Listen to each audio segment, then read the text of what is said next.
Samahan niyo po ako sa aklat ng mga gawa.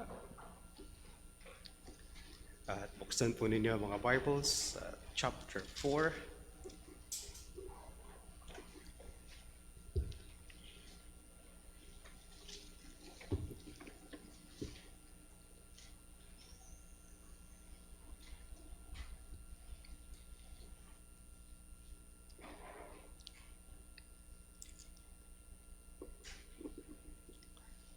Acts chapter 4, verse 5.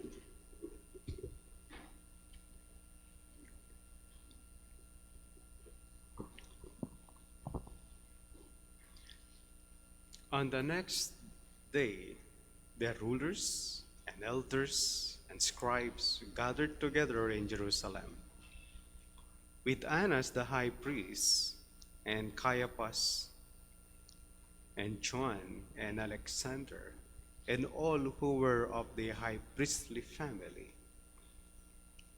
And when they had set them in the midst, they inquired, "By what power or by what name did you do this?" Then Peter, filled with the Holy Spirit, said to them, "Rulers of the people and elders, if we are being examined today concerning a good deed done to a crippled man,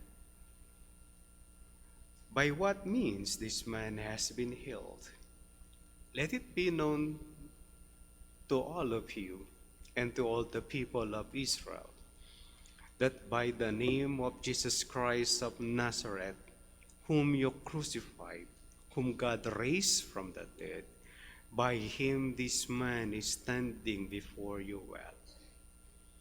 This Jesus is the stone that was rejected by you, the builders, which has become the cornerstone.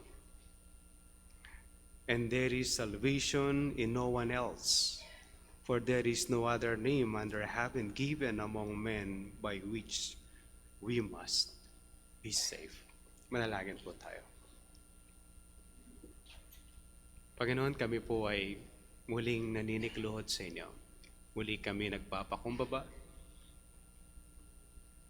Humihingi po kami ng patnubay at gabay para sa pag-aaral po namin ng inyong mga salita.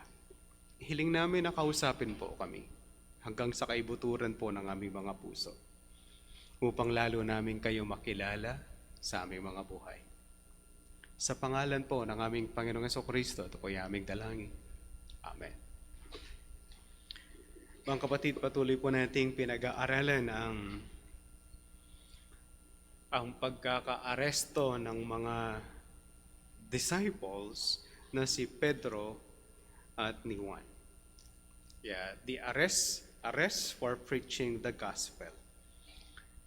Napag-usapan na po natin ang verse 1 to 4, yung proseso ng kanilang pagkakaaresto. Ang verse 5 to verse 12 ay patungkol naman po ito sa interrogation. Kaya kasama yung pagtatanong, kasama din po yung pagsagot. Hindi ito bago sa kanila. Familiar sa kanila to. Merong silang nararanasan ganito. Iba-iba ang itsura ng kanilang mga karanasan habang sila ay nagbabahagi po ng salita ng Diyos. Sa panahon po natin, nangyayari pa rin.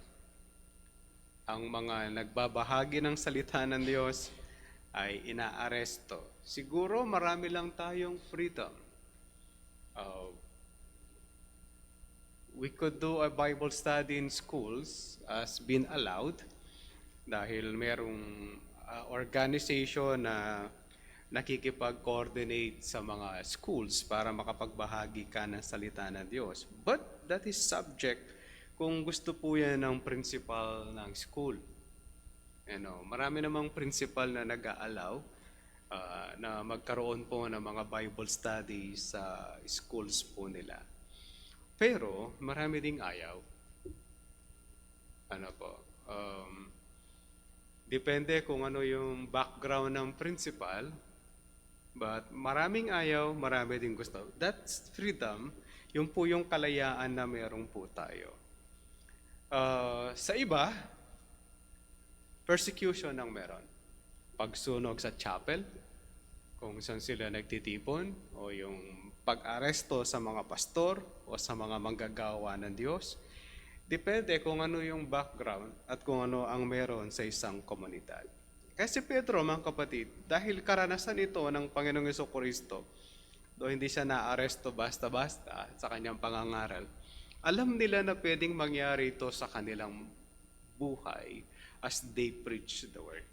Hindi pa natatapos, mga kapatid, ang issue nung beggar o yung nalilimos na lumpo, gumaling, at aabutan niya ng gabi at kinabukasan. Ganito yung background. Paalala natin. Chapter 3, mananalangin si Apostol Pedro at Juan at meron silang nakitang isang lumpo na nanghihingi ng tulong sa isang pintuan ng templo. Bago sila nakarating sa lugar ng panalanginan nila, gumaling yung lumpo. At nag-aawit at nagtatalon at tuwang-tuwa yung lumpo at nakita siya ng mga tao at lumapit sila. Ginamit ito ni Apostol Pedro para ibahagi ang salita ng Diyos. Mukhang hindi lang siya yung nagbahagi, ganun din naman si Apostle John. Pagkatapos ng long preaching, then malamang-lamang meron pang mga nagtatanong. Doon po malamang-lamang nangyari. Nagtuturo si Apostol Pedro, gayon din po si Apostol Juan. Hindi ito may kubli sa publiko at sa ibang mga namamahala sa templo. Kaya yung mga saserdote, yung kapitan ng templo, ang mga Saduceo ay nairita at inaresto ang mga apostoles na to. Pasimuno ang mga Saduceo dahil ang mga Saduceo ay hindi naniniwala sa resurrection ng mga tao. Ang alam nila, pag namatay yung tao, patay na siya. At gayon na lang din ang kanilang pagmamahal sa kanilang ari-arian dahil ang alam nila, ito lang yung pag-asa natin, ito lang mundong ito lang yung meron. Pagkatapos ito ay wala na. Kaya inaresto sila, baka sila daw ay magpalaganap ng maling turo. At ang tinuturo nila ay resurrection. Kaya lang, mga kapatid, inabutan na sila ng gabi. Sa kanilang pagkakaaresto, di na pwedeng palayain ito. Kaya hindi rin pwedeng mangyari yung kanilang ginagawang pagtatanong dahil hindi dapat ginagawa ang interrogation sa anaresto sa gabi. Kung naalala nyo, nung pinag-aaralan natin yung pagkakaaresto ng ating Panginoong Jesucristo, ginawa nila lahat yon sa gabi sa bahay ni Anas, tapos dinala kay Caiaphas. Lahat yung prosesong yun, mga kapatid, at biglang nag-convene ng kanilang Sanhedrin o nagtipo ng Sanhedrin, nagkaroon sila ng judgment sa gabi hanggang sa madaling araw. Hindi pwedeng gawin yun sa kanilang proseso. It should be broad daylight. Sa araw dapat ito ginagawa at hindi sa gabi. Kaya hindi nila pwedeng interrogate at gawin yung pagtatanong sa araw ng gabi. They have to do it in the morning. Kaya the next day, yun po yung nakalagay sa verse 5, on the next day, mga kapatid, ito yung mga interrogators. Rulers. Okay? Ang mga rulers ay represented the 24 priestly orders ng mga Jew. And then yung kanilang mga elders, family heads ng bawat tribo. Okay, merong mga leader yung tribe, kasama lahat yan at sasama sa meeting. And then we have Annas. The scribes muna, mga eskriba ang mga dalubhasa sa pag-aaral ng salita ng Diyos. Mga scholars po yan. Karamihan kapag merong nagtuturo ng mga bata at sa mga sinagoga, karaniwan mga eskriba yan At yung mga eskriba, meron din silang mga religyo, mga grupo na sinasaniban.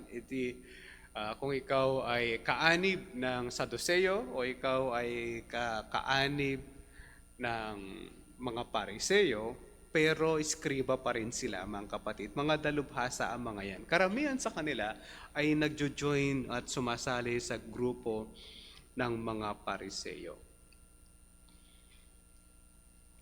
And then meron pa silang isang kasama, ang pangalan ay si Annas, the high priest. Hindi na po siya yung high priest, it's Caiaphas. Ang problema nito, si Annas ay mas respetado siyang high priest dahil sa kanyang political issues at concern at pakikipag-ugnayan sa Rome. Ang problema niya, dinethrone siya, tinanggal siya ng Roma at ang nilagay nila yung kanyang son-in-law na si Caiaphas. Pero, ganun pa man, yung kanyang influensya ay malaki pa rin sa Sanhedrin. At mukhang kasama si Annas sa Sanhedrin, sa 73 elders na nangunguna sa paghahatol sa mga Hudyo. Kaya hindi po sila pwedeng mag-convict ng death at hindi sila pwede ang papatay. Inire-refer po nila ito sa Rome. Kaya itong grupo na to, mga kapatid, itong mga tao na to, meron silang malaking kaugnayan sa Rome o sa gobyerno kung sino man po yung mamamahala sa kanila. Si Caiaphas ang present high priest. Okay? Siya po yung at present na high priest sa kanilang panahon. Ibig sabihin, ito po yung mga bumubuo sa Sanhedrin. Ito yung pagka nag-meeting na sila, hahatulan na yung tao, Sanhedrin ang nandun. Okay? Hindi po ito yung pangamaliliit na issue. Pag malalaking issue, Sanhedrin. Kapag ka maliliit na issue, kung saan ka lang lugar, yun lang po yung maglilid sa'yo sa pagbupulong. Usually, mga elders lang ang mga nandoon. Pero kapag ito kasama yung rulers, the elders, binanggit ang mga eskriba, si Annas at si Caiaphas, mga kapatid, ang usapin ay Sanhedrin. Maliwanag.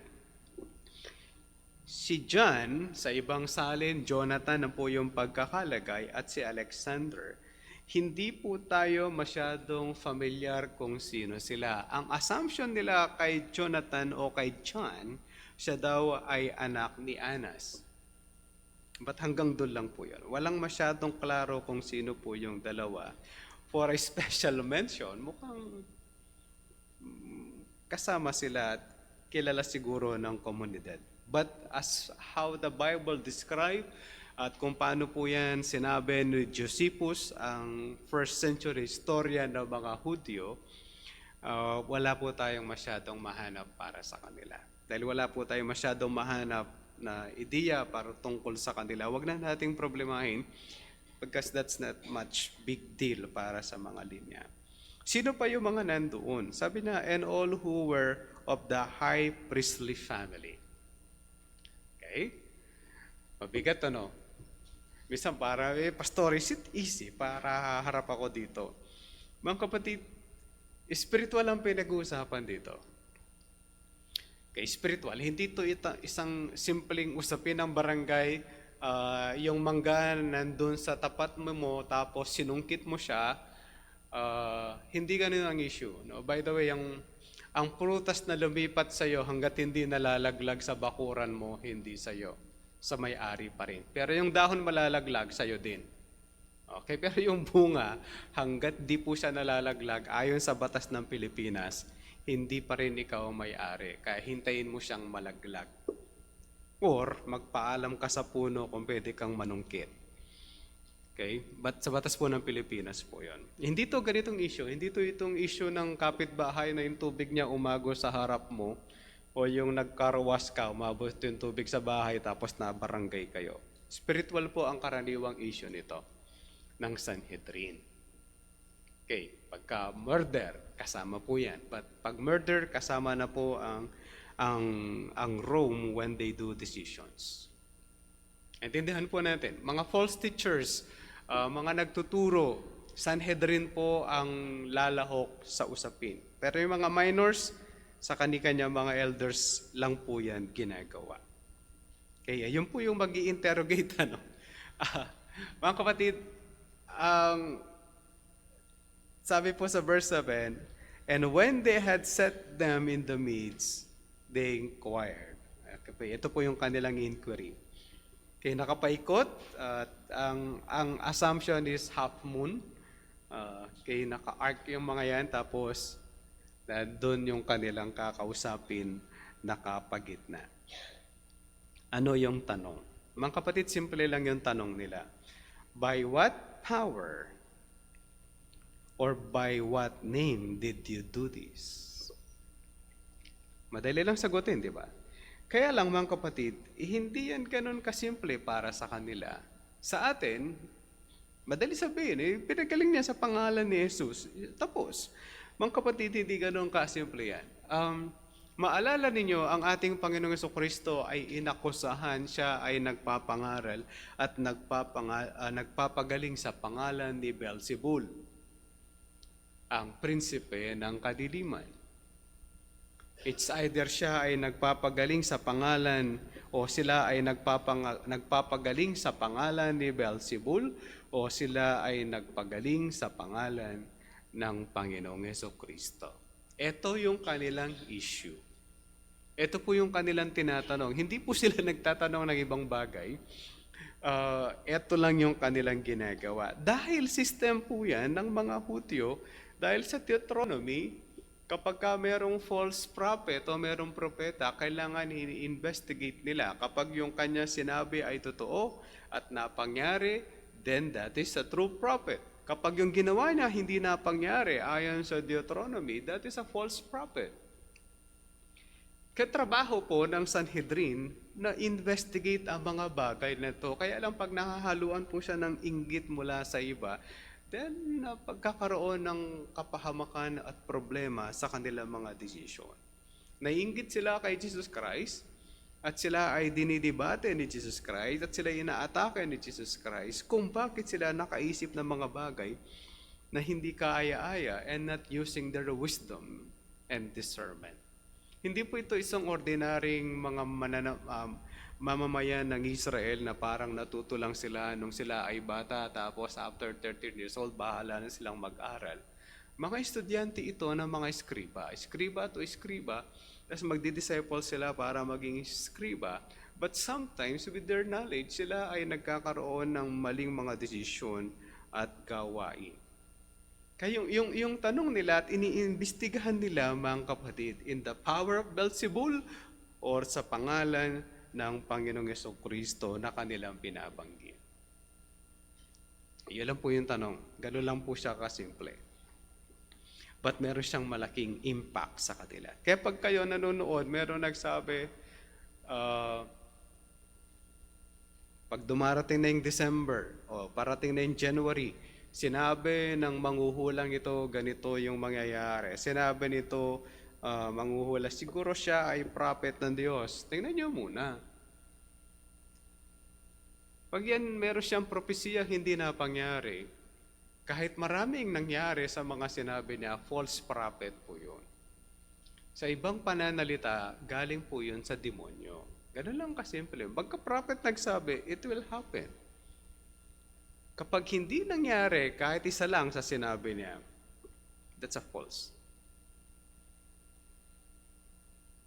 Kaya ano sinabi nila si Jose de Venecia mananalo as president? Lahat dapat na nagsabi doon, mga false. Bakit ko alam? Nanonood ako noon eh. I'm so curious about it.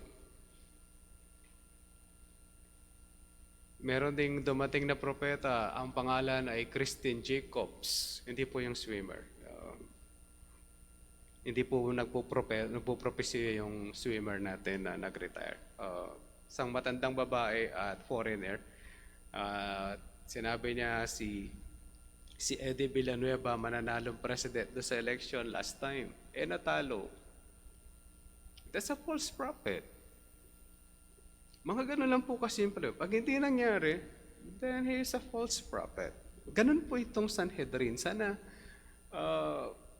Ganon din tayo, alam niyo, parang, pastor, mga mali sila, but they have a good purpose. Para sa bayan ng Israel, they have a good purpose. Nag-aaral sila para kapag mayroong mga nagtuturo, they will investigate. Ang na-miss lang nila, hindi nila napunto ang Isaias at iba pang mga propesiya patungkol sa ating Panginoong Jesucristo dahil ang hinihintay nila, mga kapatid, a Messiah who will dethrone the Rome.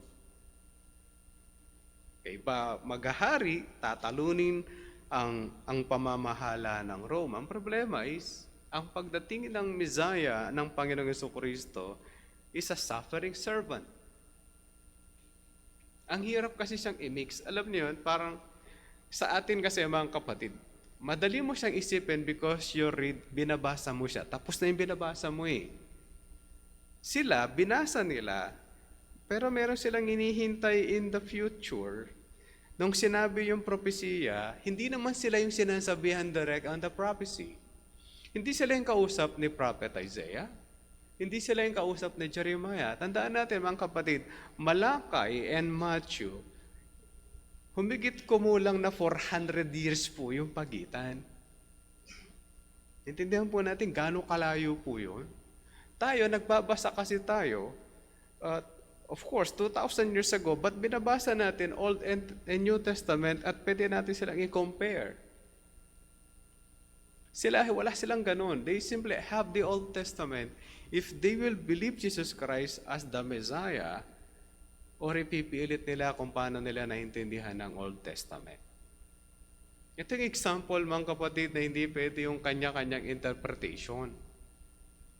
O basta ako kung ano yung paniwala ko, yun ang aking paniniwalaan, ang kanya-kanyang interpretation, then we get lost. Mapalad lang tayo kasi we have comparison. Sila, nagpropesiya si Isaiah 750 years bago darating ang Matthew 1. O Pilipinas, ano yung kasaysayan natin 700 years ago? May naalala kayo sa inyong side book nung nag-aaral kayo ng Philippine history? Ang natatandaan lagi natin, pag pinag-usapan ng history, galing tayo sa unggoy. Pero yung Philippine history, hirap na hirap tayo. Tama ba? Yung libro ni Saide na pilit nating inaral nung kayo ay elementary, di ko alam po naalala niyo yung writer. Kinorek po nung anak niya yun. Meron daw mga mali sa World and Philippine History. Kaya sinunog yung libro ng tatay, then ginagamit po yung libro ng anak. Pero gaano kalayo yung history natin? Mahina talaga tayo sa Pilipinas ng history. Magbiruan kayo mamaya. Tanungin nyo sila, huwag nyo akong tatanungin dahil hindi ko ako papasa, sino ang mga naging presidente ng Pilipinas? Bilangin nyo ilan ang makakasagot. Okay, huwag nyo tanungin yung teacher ng social studies. Malalaman nyo gaano tayo kapur sa history. Kayo po, alam ba ninyo? O palitan ko na lang yung tanong para mas mahirap. Vice President. Ganun tayo kahina. Alam niyo ba yun? So, meron kasi magagaling dyan. Meron po magagaling. Merong mailan. But sila mga kapatid, don't easily condemn these people. Yes, they have sinned. Pero tandaan natin, 700 years before the birth of Christ, that is the Matthew 1, nandun po yung prophecy. And then ikaw ay ilang taon nang pinagpalit-palit ng mga namamahala. Nasakop ka na ng Assyria, nasakop ka na ng mga Grego, kaya nga Greek yung language. Then nasakop ka ng Rome. Hindi ka ba excited na dumating ang Messiah? Ay, sana kami na. Sana nung panahon ni David, our property is safe. Panahon po ni Solomon, we have peace. Di ba ang sarap noon? Kaya nung pagdating ni Jesus Christ, hindi nila matanggap kasi nga ang hinihintay nila somebody yung magtatalo at tatalo sa pamamahala ng Rome. Kaya lang namimiss nila yung ibang mga parts ng Biblia. Kaya ganun po itong issue na to. Spiritual ang usapin. Verse 8. Ito na po yung tagon ni Pedro. Then Peter, filled with the Holy Spirit, said to them, rulers of the people and elders. Tingnan muna natin ang kalagayan ni Peter. Si Pedro, wala na siya sa kanyang pinakamababang kalagayan, but he will return. Okay. Babalik siya sa kanyang pinakamababang kalagayang spiritual. But this time, mga kapatid, he's filled with the Spirit. Mga kapatid, hindi po yung pananahan ng Espiritu ang filled. Ang pananahan ng Espiritu, kapag ikaw ay nanampalataya sa ating Panginoong Jesucristo bilang Diyos mo, tagapagligtas, at nagsisika sa iyong kasalanan, mananahan sa iyo ang banal na Espiritu. Ang pagpuspos ng banal na Espiritu can be temporary. Paano ang mananampalataya ay mapuspos sa banal na Espiritu? Kapag ang isang mananampalataya ay sumusunod sa salita ng Diyos, nananalangin at merong constant communion with the Lord, can be filled with the Holy Spirit. Kapag tayo ay may mga ginagawang mga kasalanan, huwag mo nang asahan na ikaw ay filled with the Holy Spirit. Intindihan po natin, ganito katapang ang filled with the Holy Spirit. Intimidating na ang kaharap mo na ay mga Hudyo. Maraming alam sa Old Testament. Ang susunod na problema mo, ang Sanhedrin. Nag-aral sila sa Old Testament and better than you. Ano po?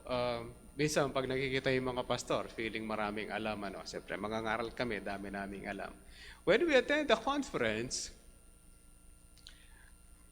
ito lagi namin sinasabi, ba't di namin alam yun? Pares naman kami binabasa ang libro. Ba't siya naintindihan niya ang ganun? Ba't ako hindi? Pag nag-attend ka ng mga training, inaral yung parehong libro, and then magkikita-kita kayo ulit, tapos mag-aaral kayo. Meron silang mga insights na hahanap. Ba't nahanap yun? Ako hindi. Yung akala mo ang galing mo, tapos marami pang alam yung iba sa'yo. Kaya sa Kristyanismo, di ka pwedeng mayabang na parang, ako na, dami ko nang alam sa Biblia. Pag nag-preach yan, wala kang malalaman. Na pagka may meeting kami ng mga pastor sa mga tarem, minsan ayaw nila mag-devotion kasi nandun daw ako. At kung meron silang chance na ako magdi-devotion, they do that. Ang di nila alam, natututo naman ako when they speak. Pag nagsasalita sila, galing niya, naisip niya yun. Buti nakita niya yun, hindi ko nakita habang binabasa ko yung passage. Siya nakita niya. Alam niyo yun? Tandaan niyo ito, mga kapatid. Kapag kayo napunta sa isang simbahan at ipinapangaral ang salita ng Diyos, don't look down on a preacher, but listen to them kung ano yung pwede niyong matutunan sa kanila. Don't look for criticism. Tingnan niyo, ano ba yung pwede kong matutunan sa kanya? Nandito naman na ako eh. Minsan bias tayo. Pag Pentecostal, inaasahan mo wala siyang alam. Kasi inaasahan na lang din yung Holy Spirit na mangusap sa kanya. Pagkakatipo ni Kibuloy, kahit anong topic niyong pupunta sa love offering. Pagka fundamental Baptist, paluluhorin ka yan sa harap. Pag Reformed Baptist, dadaling ka niya sa Reformation. We have our own bias. Ayan na, pagka Reformed Baptist, malamang-lamang Calvinism at Reformers ang ipag-aaralan, pag-uusapan. Saan man tayo, mga kapatid? You can learn from them. Si John MacArthur, magaling na siya, pero nag-invite pa siyang speaker sa church. Nabata sa kanya. Pinapag-speak niya sa church, din sabing, hindi ko pwedeng invite to eh. Walang alam. Ako na lang magpipreach. No, he invite young preachers Sa kanyang simbahan, kapag nakita niya may potential, sabi niya, gusto mo mag-preach sa church namin? Siyempre, yung preacher magtatatlong isip bago siya pumayag. Kasi John MacArthur yung nakaupo, tapos ikaw ang mangangaral. Sabi niya, I'll pray about it. Ganun lagi sinasabi sa kanya. Ba't in-invite niya sila? Kasi natututo daw siya. Intindihan natin ang kapatid, intimidating ito dahil ang magtatanong kay Pedro at kay Apostol Juan, ang Sanhedrin mismo. Tingnan niyo paano siya dinescribe doon sa verse 5. Rulers, karaniwan yan ay nasa priestly order, elders, mga matatanda at matatalino ng komunidad o ng tribo nila, ang mga eskriba na aral sa Old Testament, ang si Lolo Anas na dating high priest, si Caiaphas, present high priest, si John and Alexander, di tayo masyadong familiar, pero meron pa nakadugtong, and all who were of the high priestly family. Yung mga nakalinya doon sa high priest, o yung matatandang high priest siguro na nandyan, nandun lahat sila, mga bihasa, dalubhasa sa Biblia. But when you are filled with the Spirit, sasabihin mo kung ano ang nilalaman at pangyayaring totoo. Kaya si Pedro, filled with the Holy Spirit. Tingnan yung address niya. Paano niya sinabihan? Rulers of the people and elders. Dati ang kausap niya, yung mga magpipray sa temple, right? Sa chapter 3, magpipray sa temple yung kasama niya. But this time, ang kasama niya, mga kapatid, ang kausap niya, rulers and elders. Di ba nakakatakot yun? Tinatanong ako minsan kung nag-speak na ako sa isang pastor's conference. Sabi ko, ayoko. Baka matapon yung papel ko sa kaka-nervous ko doon sa pagkakaharap mo sa isipin yung mga pastors lahat yung kaharap mo. Alam mo, ganun kahirap pag nagtuturo kami sa movement of the word. Pastors kasi nakaupo. Hindi to kamukha nung kasama mo sa church sa mga members. Pwede kayong, Pastor, parang may mali sinabi mo. You can easily do that eh. Kasi magkakasama kayo sa church. Pero kapag sa labas na, halo-halo mga pastors yun. Merong aral, merong hindi aral, at hindi mo alam kung saan naggagaling yung mga tanong na simpleng tanong na minsan ang hirap sagutin. Like, nagtuturo kami ng Genesis 2, isa sa tanong ng mga pastor is, yung garden po ba ay hiwalay sa creation doon sa sa mga naunang araw? Sabi niya, lumabas sa mga halaman. Pero yung garden po ba ay separate na ginawa? Separate ba siya o kasama siya nung ginawa yung earth?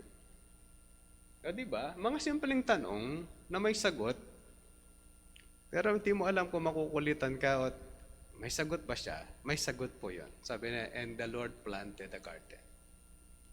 Okay. Nababasa na nila, no? Pero pag nandun ka, bigla kang tatanungin, o nga, no? Ginawa ba talaga o hindi? Separate mo yung paglikha.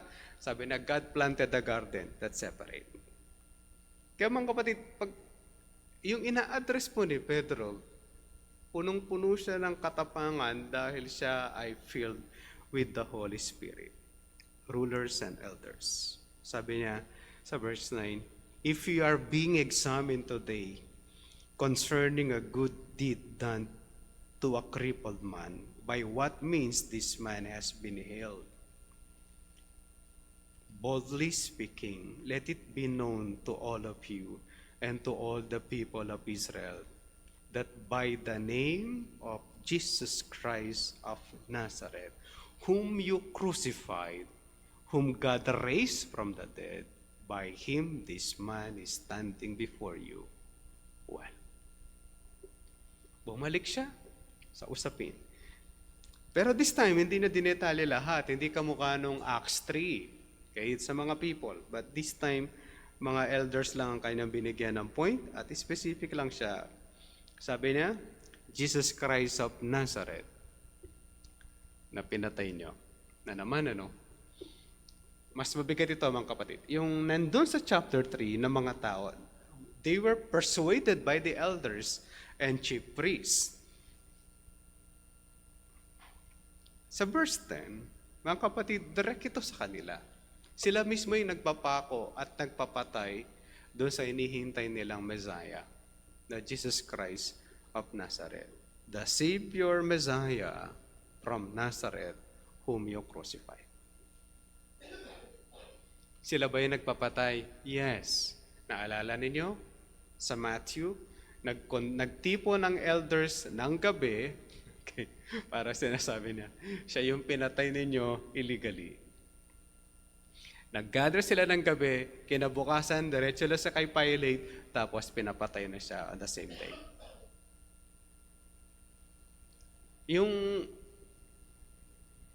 Yung Acts 3 and Acts 2, yung mga tao doon, mga kapatid, posible na na-persuade lang sila.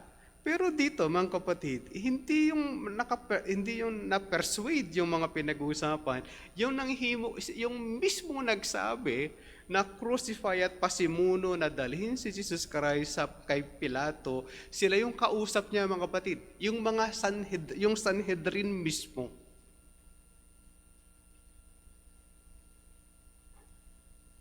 Yung 2 and 3, they were convicted. Itong problema natin, wala. Tigasan talaga ng ulo. Sinabi na, Jesus the Savior, He will save His people from their sin. Christos, o Messiah, Jesus the Messiah from Nazareth, whom you killed. Alam niyo ba, dapat doon sila nagre-react ang mga to? Iba yung reaction nila, mga kapatid. Dapat doon sila nagre-react. They should have battled that line. Kaya lang, yung pinatay ninyo, pinako nyo sa krus, ay binuhay ulit ng Diyos para pagalingin taong ito na nakikita nyo ngayon.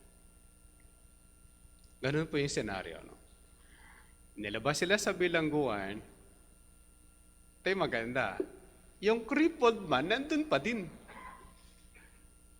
Inaresto yung dalawa, noong judgment day o interrogation day, mukhang yung pinagaling nandun pa rin sa kanila. Standing with them. Kasi sabi niya, this man. Hindi niya sinabing that man. This man. This man. Yung pinatay ninyo, nabuhay na maguli at pinagaling niya yung taong ito. Grabe yung judgment, ano? Verse 11. This Jesus is the stone that was rejected by you, the builders, which has become the cornerstone. Mga kapatid, pag sinasabing cornerstone, ito yung bato na ilalagay nila doon sa sulok. Lahat ng ilalagay na bato para sa templo, dito lahat nila isusukat. Ito yung pundasyon ng lahat. Pagkalagay dito, dito tayo magsisimula para i-build ito yung ating basis. Para ma-build ang temple. Yung basihan ng pagtatayo ng templo ng Diyos. Inayawan nyo. Hindi kayo masasama sa templo ng Diyos. Kaya sabi niya, there is no salvation in no one else, for there is no other name under heaven given among men by which we must be saved. Two things. Ang pagkakasabi ni Pedro, save, pagpapagaling, one. Ikalawa, para sa kanilang kaluluwa. Ang nagpapagaling sa karamdaman ng tao patungkol sa kasalanan ay ang Panginoong Jesucristo lang. Wala nang iba.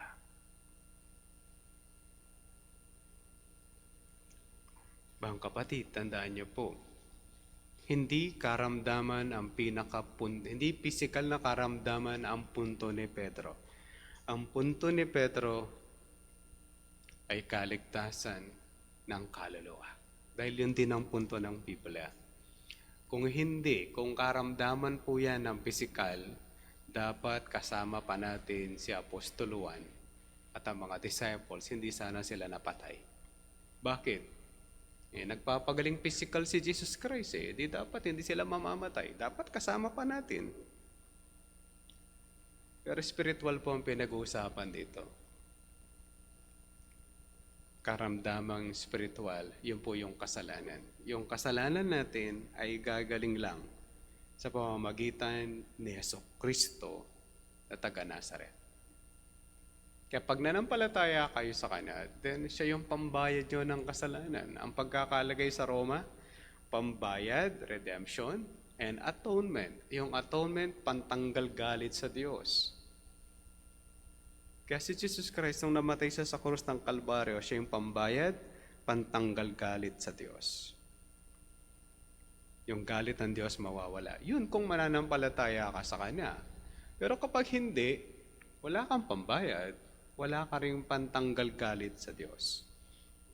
Kaya tanungin natin ang ating sarili, tayo ba ay magiging matigas ang ulo kamukha ng mga Sanhedrin? O ikaw ay magkakaroon ng pananampalataya sa ating Panginoong Jesucristo? Pag-isipan niyo pong mabuti. Ako ba ay mananampalataya kay Jesucristo na taga Nazaret? O ako ay magmamatigas at pipilitin kong iligtas ang aking sarili sa aking sariling pamamaraan? Mga kapatid, pag-isipan po natin, paano ka pag natapos ang buhay mo sa mundong ibabaw? Manalangin po tayo. Salamat po aming Diyos. Meron kaming Panginoong Jesucristo na nagbayad para sa aming mga kasalanan. Hiling namin na ang lahat na nandito ay magkaroon po ng pananampalataya sa aming Panginoong Jesucristo, upang sila rin ay mayroong pambayad para sa kanilang kasalanan at matamasa nila, o aming Diyos, ang pagliligtas mula sa inyo. Hiling at dalangin po namin ito sa pangalan po ng aming Panginoong Jesucristo.